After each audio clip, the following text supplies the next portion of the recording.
আসসালামু আলাইকুম, welcome back to cooking story by Mona Lisa.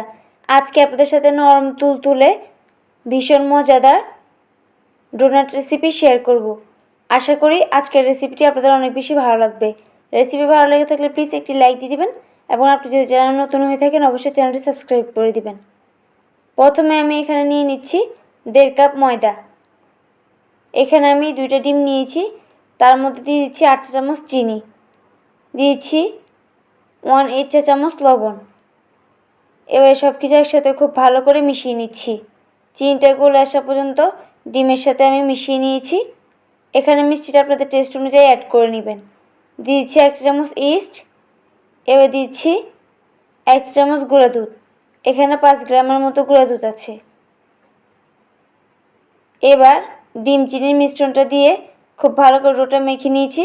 এবার আমি 1 চা চামচের মতো রান্নার তেল দিয়ে আবার ডোটা খুব ভালোভাবে ময়ান দিয়ে নিচ্ছি। ডোটা মেখে নেওয়া হয়ে গেছে। এবার আমি ডোটা ঢাকনা দিয়ে ঢেকে 1 ঘন্টার জন্য রেস্টে রেখে দিচ্ছি। অবশ্যই গরম স্থানে রেস্টে রাখতে হবে। 1 ঘন্টা পর ডোর থেকে বাতাসটা আমি বের করে নিচ্ছি। এবার আবারও 4 থেকে 5 মিনিট ডোটা খুব ভালো করে ময়ান দিয়ে নিচ্ছি। এবার ডো থেকে চাকুর সাহায্যে ছোটো ছোটো লিচি কেটে নিচ্ছি। সেমভাবে লিচিগুলো কেটে এবার আমি এরকম গোল বলের মতো তৈরি করে নিচ্ছি। সেমভাবে সবগুলো তৈরি করে নিব। এবার আমি বেলুনের সাহায্যে সামান্য একটু পেস্ট করে বেলে নিচ্ছি। এখানে ময়দা তেল কোনো কিছুর প্রয়োজন হবে না, এমনিতেই বেলে নেওয়া যাবে। এবার এখানে আমি নজেল নিয়েছি, নজেল দিয়ে ডোনাটের শেপে কেটে নিচ্ছি। সেমভাবে সবগুলো বানিয়ে নিব।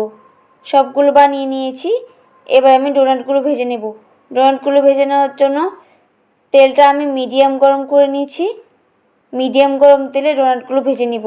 ডোনাটগুলো খুব বেশি গরম তেলে ভাজবো না, এতে করে উপর থেকে কালার চলে আসবে কিন্তু ভিতর থেকে কাঁচা থেকে যাবে। তাই একটু সময় নিয়ে উল্টে পাল্টে চুলার আঁচ মিডিয়ামে রেখেই ডোনাটগুলো ভেজে নিচ্ছি। ডোনাটগুলো হয়ে গেছে। এবার আমি তেল থেকে তুলে নিচ্ছি। ব্যাস, খুব সহজেই তৈরি হয়ে গেল ছোট থেকে বড় সকলের পছন্দের ভীষণ মজাদার ডোনাট। আপনারা রেসিপিটা একবার বাসায় ট্রাই করবেন এবং কেমন লেগেছে কমেন্ট করে জানাবেন। রেসিপি ভালো লেগে থাকলে প্লিজ একটি লাইক দিয়ে দিবেন এবং চ্যানেলটি সাবস্ক্রাইব করে পাশে থাকা বেল আইকনটি প্রেস করে দিবেন। যারা ইতিমধ্যে সাবস্ক্রাইব করেছেন তাদেরকে অসংখ্য ধন্যবাদ। আপনি যদি ফেসবুক থেকে ভিডিওটি দেখে থাকেন অবশ্যই পেজটি ফলো করে দিবেন। আজকের মতো এখানে বিদায় নিচ্ছি। দেখা হবে পরবর্তী কোনো রেসিপি নিয়ে। সে পর্যন্ত সবাই ভালো থাকবেন। আল্লাহ হাফেজ।